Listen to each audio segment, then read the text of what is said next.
at the beginning of the Persian Wars in 490 BC. After the defeat of the Ionian resistance, when several Greek cities on the coast of Asia Minor rebelled and Athens and Eritrea sent soldiers to support them. In retaliation, the Persian king, Darius I, sent a punitive expedition of 25,000 Persian spearmen to Athens and Eritrea, to central Greece. On its way to Greece, the Persian fleet conquered numerous Greek islands such as Naxos. The ships then went ashore near Eritrea, but Athens and Sparta refused the call. After the conquest of Eritrea, the Persian expedition fleet landed 25 kilometers from Athens.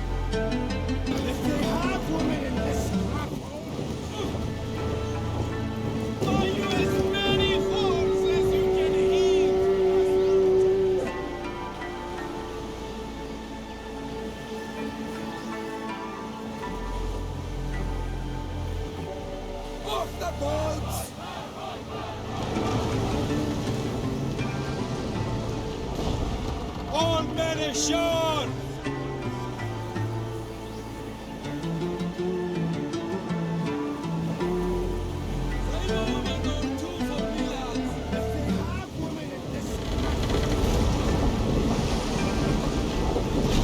Off the boats!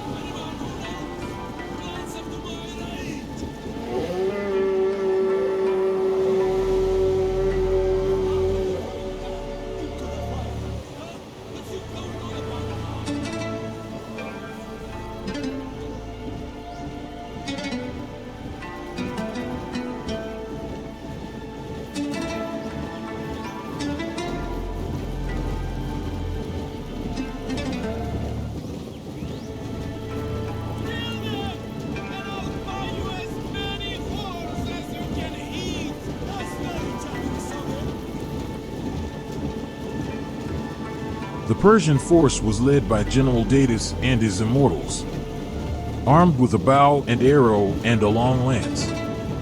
At this time, a deadly combination of close and ranged combat. The immortals trained on hot coals to perfect their archery skills. These soldiers were in command of the Persian ships and acted as overseers of the prisoners under arms. The rest of the Persian army consisted of forced spearmen, thieves, murderers, and rapists, who were promised freedom.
Check again!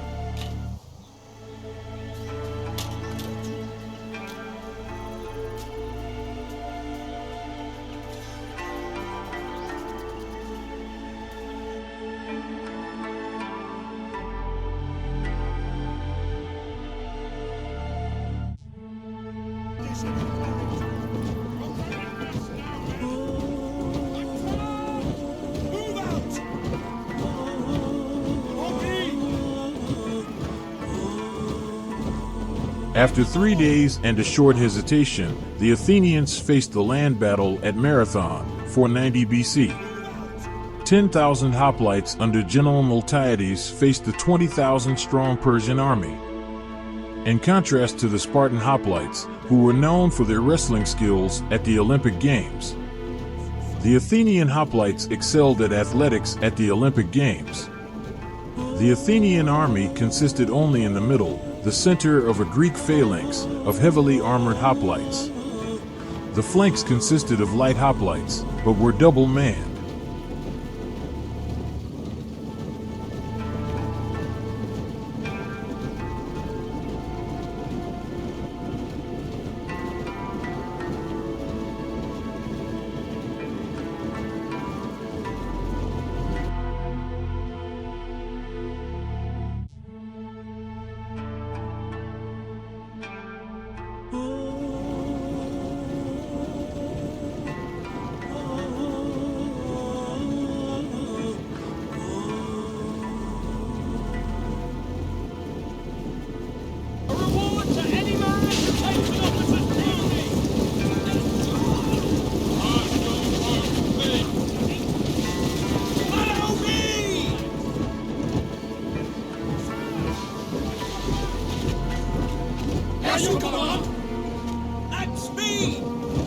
Both armies formed opposite each other.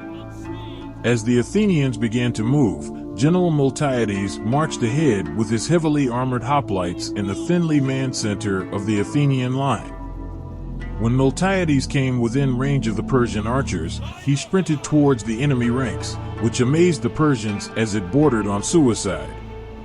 The Persian general Darius rained down the immortal arrows, which the Athenian hoplites could barely withstand. The center of the Greek phalanx could not withstand the hail of arrows from the Persians and had to give way.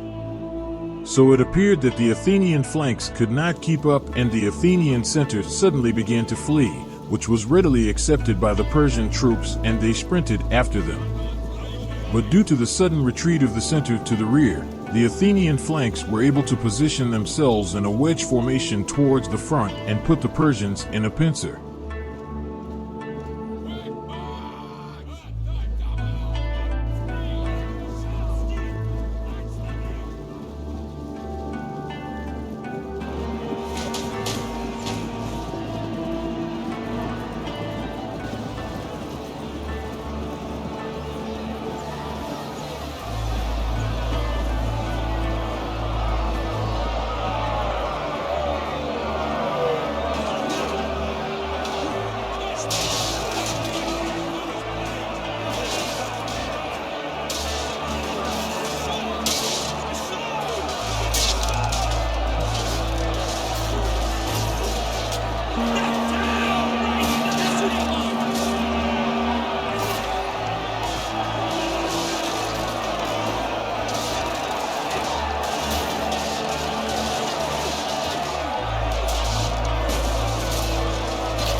For the Persian general Darius, only the success of the punitive expedition was important.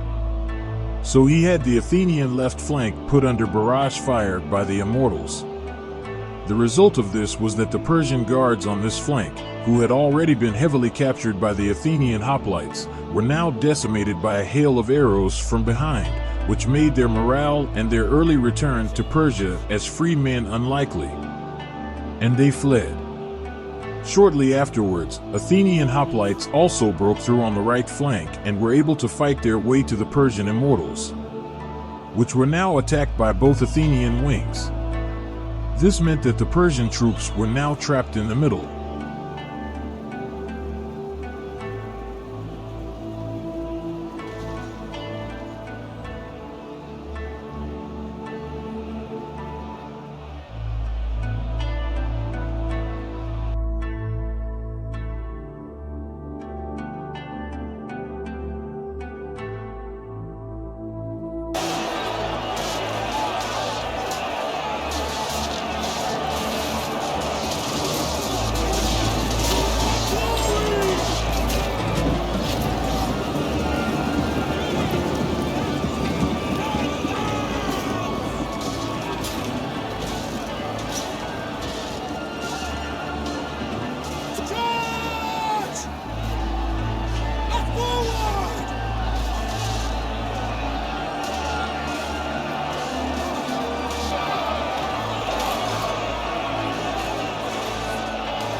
The Persian general Darius recognized the battle early on and joined the fleeing Persians. The escape to the Persian ships was particularly costly.